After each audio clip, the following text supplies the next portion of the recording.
हाँ, और बताओ कैसा चल रहा है जिंदगी? चल रहा है अच्छा, बढ़िया। हम्म। ओके। तो जिंदगी अच्छा चलना चाहिए, है ना? खराब तो दिन होते ही रहते हैं। यस। जो भी हो, तो हम लोग पढ़ रहे थे क्लास 12 फिजिक्स की पहला चैप्टर, ठीक है? और आज इस लेक्चर में हम लोग पढ़ेंगे, मतलब कुछ क्वेश्चन सॉल्व करेंगे कूलॉम्स लॉ के ऊपर बेस्ड। मतलब जैसे मैंने बोला था ना आप लोगों को कि हर टॉपिक को समझने के बाद हम लोग उस टॉपिक के ऊपर कुछ क्वेश्चन सॉल्व करेंगे ताकि हम लोगों का वो जो कॉन्सेप्ट अच्छे से क्लियर हो, ठीक है? तो लास्ट क्लास में हम लोगों ने जो टॉपिक पढ़ा था वो क्या था? Coulomb's law and it's factor form. Okay, तो उसी टॉपिक के ऊपर बेस्ड हम लोग आज 3 क्वेश्चंस करेंगे, ठीक है?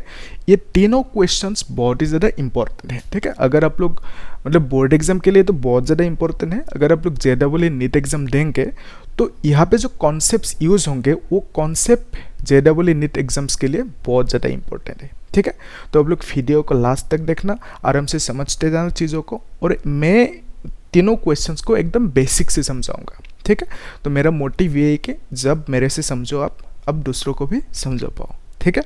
वही चाहिए ना, और क्या चाहिए ज़िंदगी में, है ना? ओके, तो अब इस क्वेश्चन को पहले पढ़ लो, वीडियो को पॉज करो और पढ़ो, उसके बाद मैं समझा देता हूँ, ठीक है?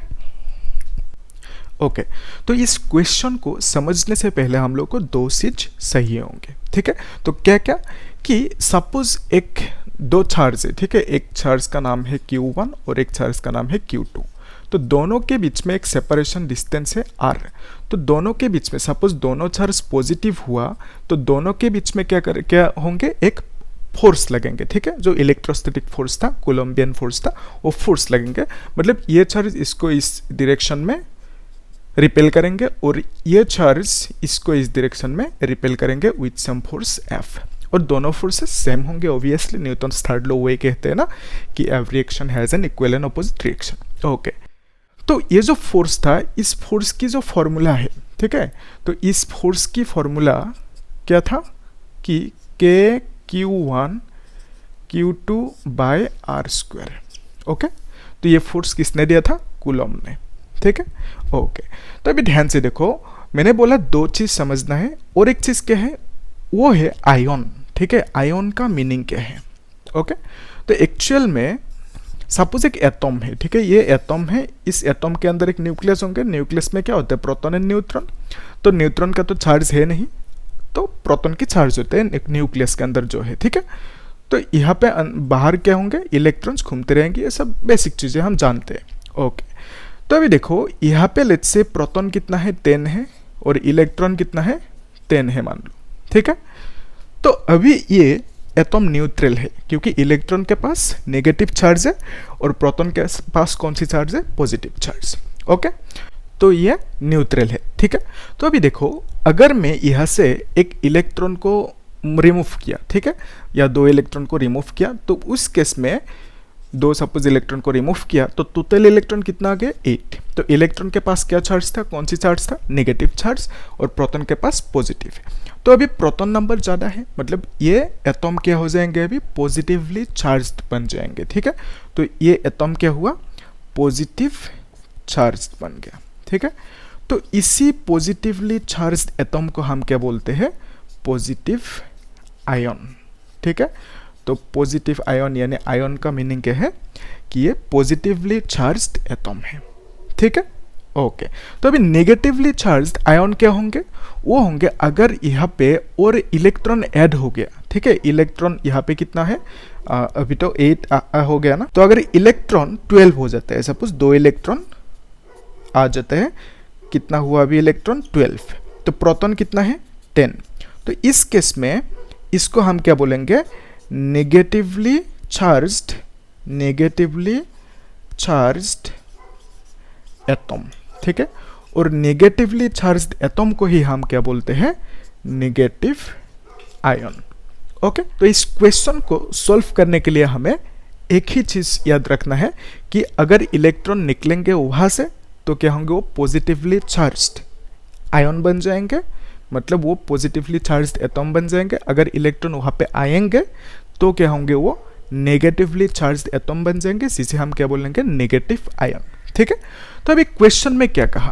क्वेश्चन में कहा कि 2 आयन है, ठीक है, ये दो क्या है, आयन है। तो दोनों अगर आयन है obviously charge they. Let's say इसके पास चार्ज है Q, इसके पास भी कितना है होंगे, Q होंगे, क्योंकि क्वेश्चन में वो बोला गया हमें कि दोनों के अंदर दोनों के पास कितना चार्ज है, सेम चार्जेस है, ठीक है।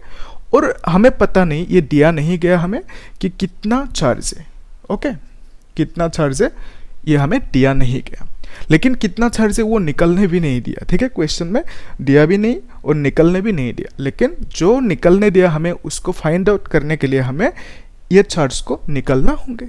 यस, तो अभी देखो हमें क्या दिया गया इन्फॉर्मेशन कि दोनों के बीच में जो फोर्स होंगे, कूलम्ब फोर्स, ओके, तो वो कूलम्ब फोर्स कितना होंगे, वो कूलम्ब फोर्स होंगे 3.7 इंटू 10⁻⁻⁹ न्यूटन, ठीक है। तो दोनों के बीच में, दोनों पॉजिटिवली चार्ज्ड आयन है, ये हमें दिया गया। तो दोनों के बीच में क्या, कौन सी फोर्स लगेंगे, रिपल्सिव फोर्स, ठीक है।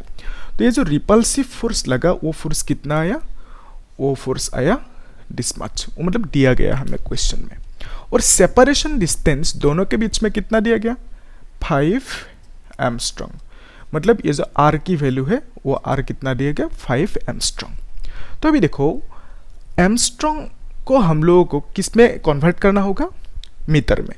तो कितना होता है 5 इंटू 10⁻⁻10 मीटर, ठीक है। तो 1 angstrom is equal to 10⁻⁻10 metre होते हैं। तो हमें क्वेश्चन में दो चीज़ें दिया गया कि जो r है, डिस्टेंस है दोनों के बीच में, वो इतना है, और जो दोनों के बीच में फोर्स लगेंगे वो है इतना, ठीक है। तो अभी ध्यान से देखो, ये जो फोर्स है दोनों के बीच में, कूलम्ब फोर्स, उसका फॉर्मूला क्या है, F is equal to KQ1Q2 by r²। Yes, तो K मतलब क्या था, 1/4πε0। यस, तो 1/4πε0 का वैल्यू कितना है, 9 इंटू 10⁹ इंटू, तो अभी देखो ये जो Q1 है, Q1 और Q2 दोनों तो सेम है, दोनों के पास सेम चार्ज है। तो अगर सेम चार्ज है दोनों को Q लिख सकते हैं, है ना। तो यहाँ पे क्या आ जाएंगे, Q²। और R कितना दिया गया हमें, R इज 5 इंटू 10⁻⁻10 मीटर, और यहाँ पे क्या होंगे, x² आएंगे, ठीक है। तो अभी देखो यहाँ पे जो फोर्स है, ये फोर्स कितना होंगे, ये फोर्स होंगे 3.7 इंटू 10⁻⁻9 न्यूटन, ओके। तो यहाँ से हमने ये लिखा, इजी है, ओके। तो अभी देखो यहाँ से क्या आप चार्ज की वैल्यू निकाल पाओगे, यस। तो 3.7 into 10⁻⁻9 into 9 into is equal to, लिख देते हैं 9 into 10⁻9 Q² divided by 25 into 10⁻⁻20, okay. तो -20 जब ऊपर जाएंगे क्या होंगे, इस 9 के साथ मल्टीप्लाई डिवीजन कर सकते हो। तो मैं एक काम करता हूँ, आप लोग वीडियो को पॉज करके ये लिख लो या तो स्क्रीनशॉट ले लो, ठीक है।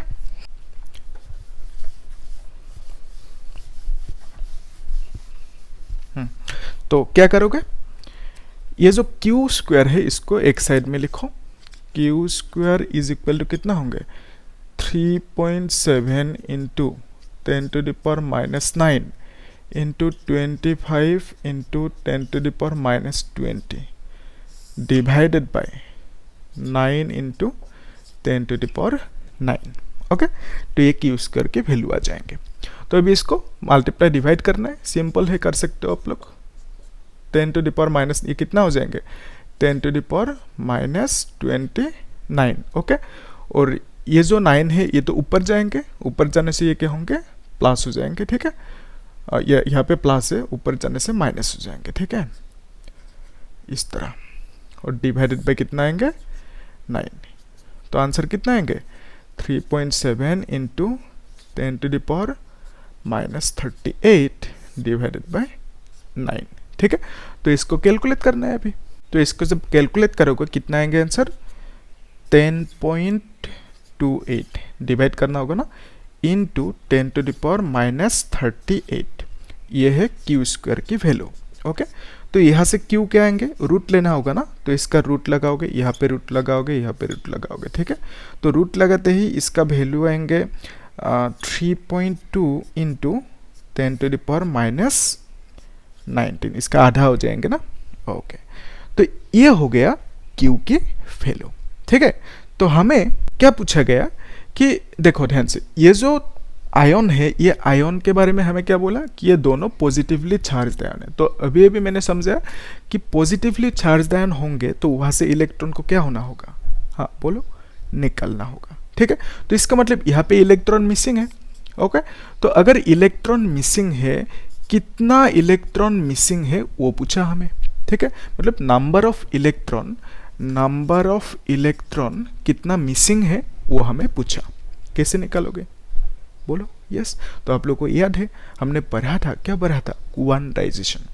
तो क्वांटाइजेशन में हमने एक चीज देखा था कि एक बॉडी में कितना चार्ज हो सकता है, एक बॉडी में चार्ज हो सकता है Ne, ठीक है। मतलब इसको स्मॉल क्यू भी लिख सकते हो, कोई दिक्कत नहीं। तो एक बॉडी में चार्ज हो सकते हैं Ne, मतलब इलेक्ट्रॉन की जितना चार्ज है उसका इंटीग्रल मल्टीप्लाइड या इंटीग्रल मल्टीप्लिकेशन की बराबर चार्ज होना चाहिए एक बॉडी में। ओके, तो यहाँ पे n क्या है, n is the number of electrons, और E क्या है, E is the charge of electron, ठीक है।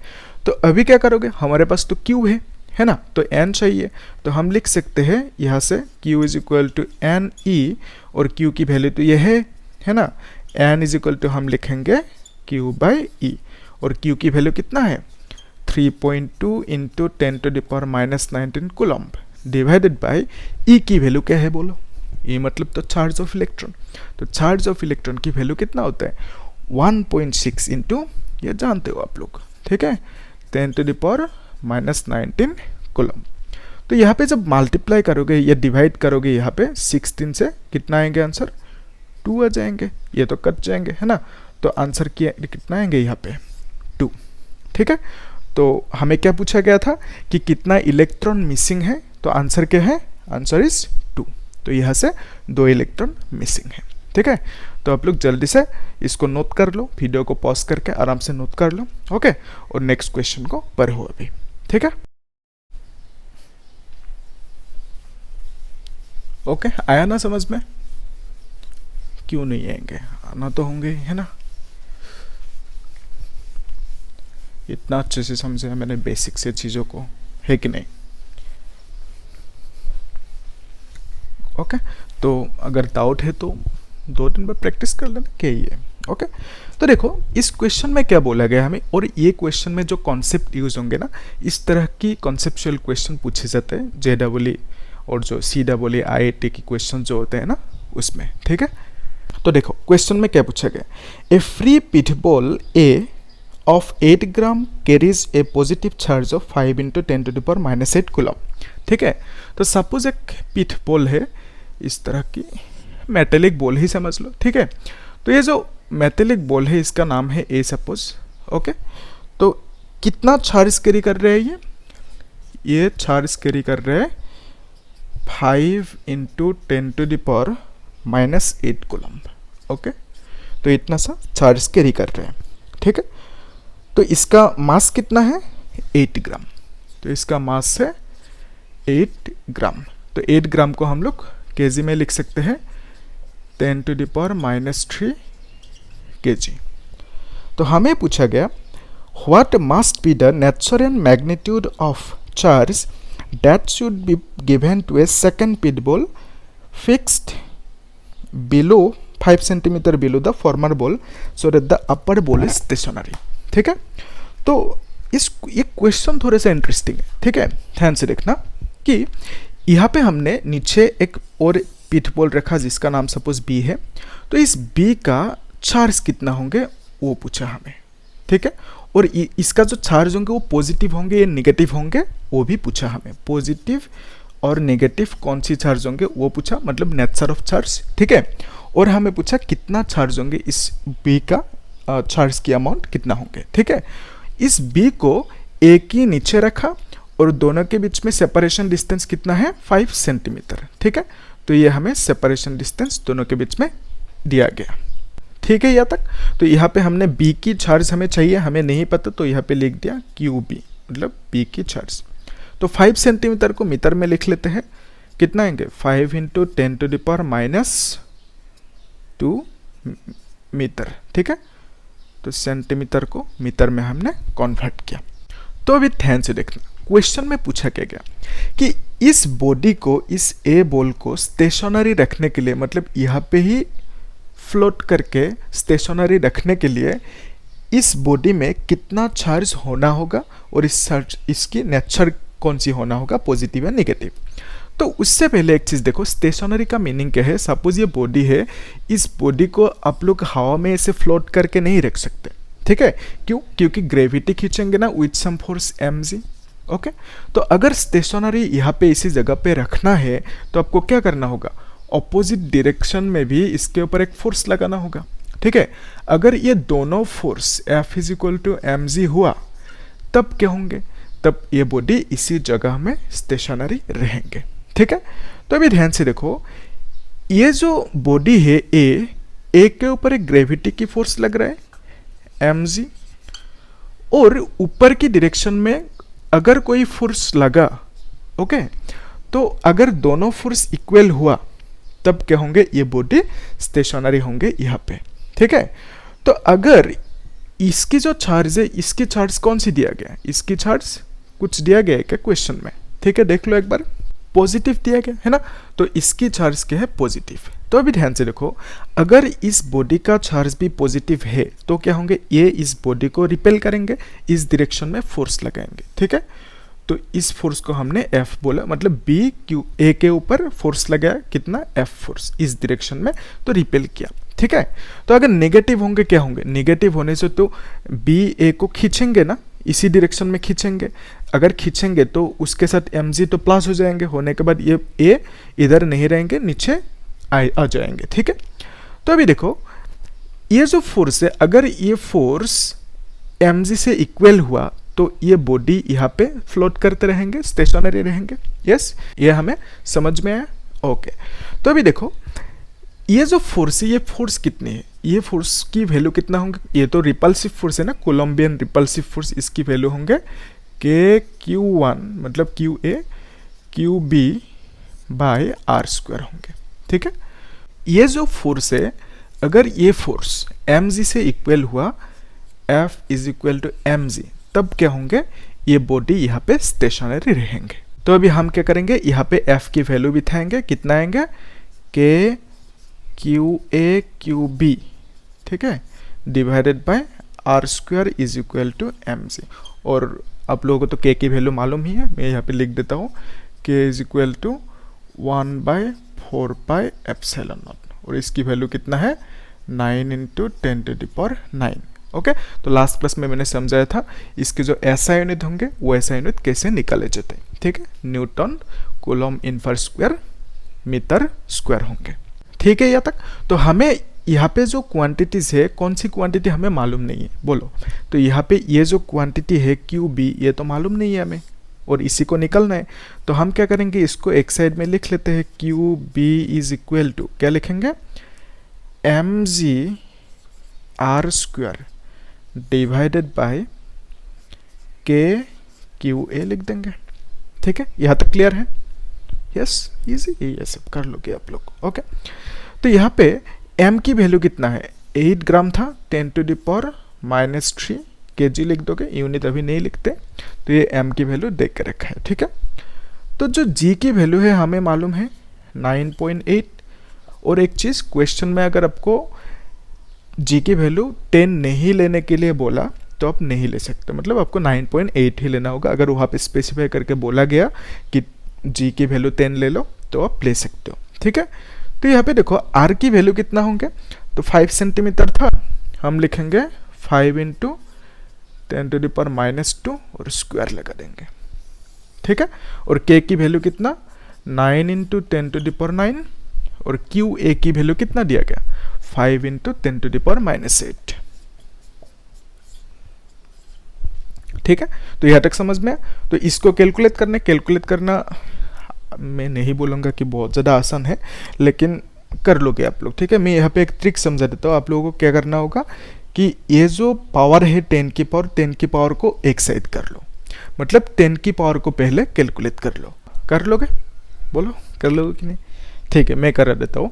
देखो ये जो क्यू बी है, क्यू बी को हमने ऐसे लिखा इस तरह से, तो बाकी यहाँ पे जो वैल्यूज लिखा गया 8 इंटू 9.8, इसको ऐसे लिखो 8 इंटू 9.8, ठीक है। और क्या लिखोगे? इंटू 25 इंटू क्या हो जाएंगे, यहाँ पे कितना है 10 टू द पावर 3, यहाँ पे 10 टू द पावर -4, ठीक है। तो ये हो जाएंगे 10 टू द पावर -7, ठीक है। 2 से 2 मल्टीप्लाई 10 टू -4, ये 10 टू द पावर 3, तो ये कितना आ गया 10 टू द पावर -7, और नीचे कितना आएंगे 9 into 5 into 10 to the power 1, ठीक है। 9 - 8 इज 1। अभी क्या करना है, यहाँ पे 5 से 5 कैंसिल कर सकते हो, 8 इंटू 9.8 इंटू ये 5 से इसको कैंसिल किया तो 5 मिला, डिवाइडेड बाय 9, ओके। यहाँ पे 10 है, इसको ऊपर लेके जाओगे तो कितना आएंगे 10 टू द पावर -8 हो जाएंगे, ठीक है। तो अभी आप लोग इसको आराम से कैलकुलेट कर सकते हो, है कि नहीं? बोलो। तो इसको जब कैलकुलेट करोगे आंसर कुछ आएंगे, वही मुझे बोलना है, ठीक है। अब बोलना कमेंट सेक्शन में कितना आंसर आता है क्यू बी का वैल्यू। कर लोगे? यस, इजी है, ठीक है। तो आप लोग करना खुद से, तो प्रैक्टिस भी हो जाएंगे। ओके, तो हम लोग अभी एक काम करते हैं, नेक्स्ट क्वेश्चन को देख लेते हैं जल्दी से। तो आप लोग इसको नोट कर लो, ठीक है। वीडियो को पॉज करो, नोट करो, ठीक है। तो नेक्स्ट क्वेश्चन को पढ़ लो एक बार।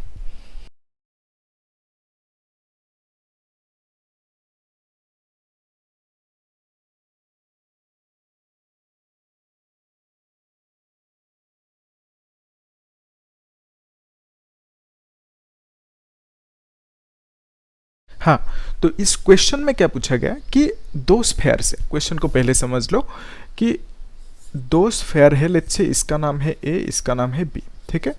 तो इनके ऊपर चार्ज कितना है, लेट्स से इसका चार्ज है क्यू, और दोनों का सेम चार्ज बोला ना, क्यू चार्ज है। तो क्यू की वैल्यू कितना दिया गया हमें 6.5 into 10 to the power -7 coulomb, ठीक है। तो ये है क्यू की वैल्यू, इन दोनों के ऊपर इतना सा चार्ज है, ठीक है। मतलब एक के ऊपर इतना सा चार्ज है, इस दोनों में सेम चार्जेस है, ठीक है।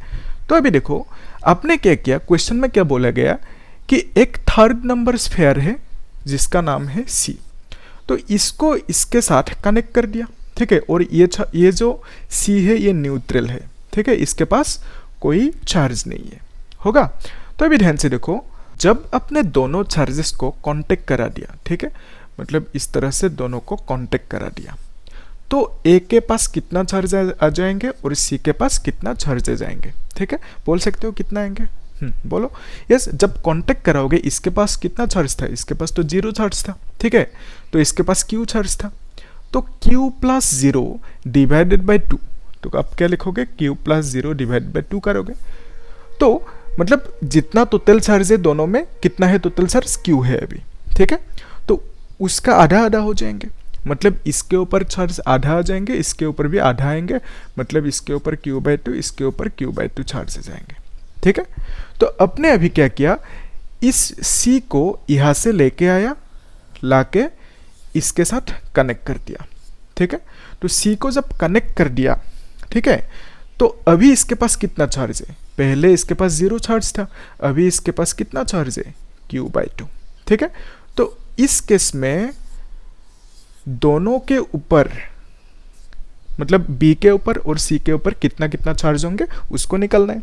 तो अभी देखो, जब जब कनेक्ट किया आपने इस B और C को, तो दोनों में टोटल चार्ज कितना आ रहा है, तो दोनों को प्लस करना होगा, ठीक है। तो Q प्लस क्या लिखोगे, Q प्लस Q/2 लिखोगे, तो आंसर कितना आएंगे, 2 इंटू 1 इज 2, 3Q/2 आ जाएंगे, ठीक है। तो इतना सा चार्ज टोटल होंगे दोनों के बीच में, ठीक है। तो दोनों के ऊपर टोटल चार्ज कितना है, इतना है। तो एक के ऊपर कितना होगा, इसका आधा होंगे, ठीक है। आधा करने के लिए आप क्या करते हो, 2 से डिवाइड करते हो ना, तो इसको 2 से डिवाइड करो, तो आंसर कितना आएंगे, 3Q/4, ओके। तो इसके ऊपर चार्ज कितना आएंगे, 3Q/4, और इसके ऊपर कितना आएंगे चार्ज 3q/4। ठीक है, यहाँ तक समझ में है? यस, आसान है ये सब। ठीक है, तो यही तो कॉन्सेप्ट है ना, यही चाहिए होता है।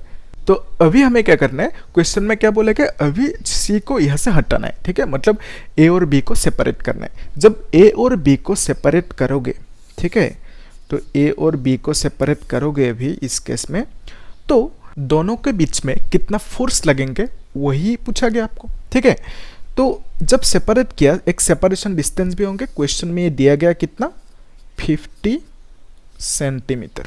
ठीक है, ये दिया गया, इसको हम लोग मीटर में लिख सकते हैं, कितना आएंगे 0.5 मीटर होगा। तो ए के पास अभी कितना चार्ज है, ए के पास चार्ज है 3q/4। नहीं, ए के पास कितना है q/2। ठीक है, q/2 है, और बी के पास कितना है 3q/4।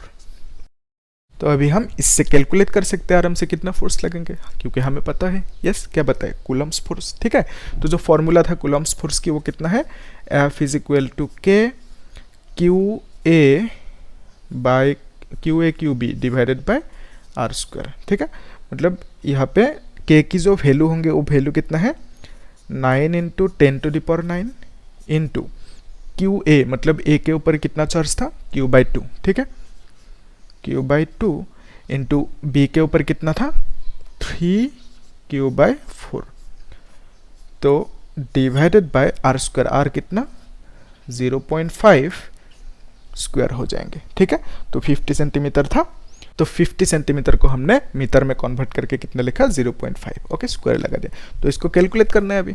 ओके, कर सकते हो। यस, तो 9 × 10⁹ इंटू इसको कितना लिखोगे 3q² है ना, डिवाइडेड बाय 8, और डिवाइडेड बाय क्या लिखोगे 0.5, इसको लिख देते हैं 25 × 10⁻²। ठीक है, तो इतना सा आ जाएंगे आंसर। तो 5 5 = 25, तो डेसिमल को हमने 10 की पावर में लिखा। ठीक है, तो अभी हमें f की वैल्यू निकालना है। निकल पाओगे? क्या लिखोगे, f = ओके, तो यहाँ पे 9 है, 9 × 3 कितना होंगे 27। ओके, इंटू, और यहाँ पे 8 तो नीचे आ जाएंगे ना, और नीचे कितना है 25 ऑलरेडी है, और 8 भी नीचे आ गया। ठीक है, तो फिर यहाँ पे क्या है q² है ना, तो यहाँ पे क्या है q² इंटू 10⁻9 है, और डिवाइडेड बाय 10⁻²। ठीक है, तो इतना तक ठीक है।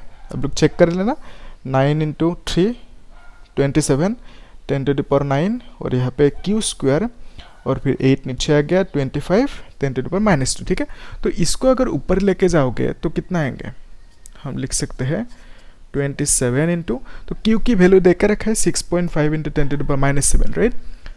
तो 6.5 × 10⁻7, और इसको स्क्वायर लगाना है इंटू, तो इसको ऊपर लेके जाने से कितना आएगा 10⁻11 डिवाइडेड बाय 25 × 8। ठीक है, यहाँ तक इजी है, कर लोगे? यस, कर पाओगे, आप स्मार्ट हो। ठीक है, तो अभी देखो 27 × 6.5 × 6.5 लिखोगे, इंटू ये 7 × 2 -14, तो -14 में से ये +11 है ना, इसको क्या लिखोगे 10⁻³ डिवाइडेड बाय क्या लिखोगे 25 × 8।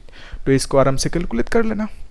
ठीक है, तो आंसर इसका कितना आएंगे 5.6 × 10⁻³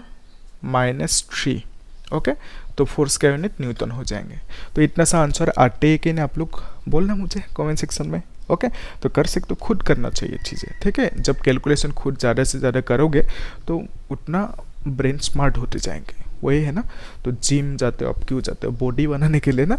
तो ब्रेन को अगर बनाना है तो क्या करोगे, इस तरह की मैथ्स प्रॉब्लम सॉल्व करो ना। ओके, ठीक है, थैंक यू देन।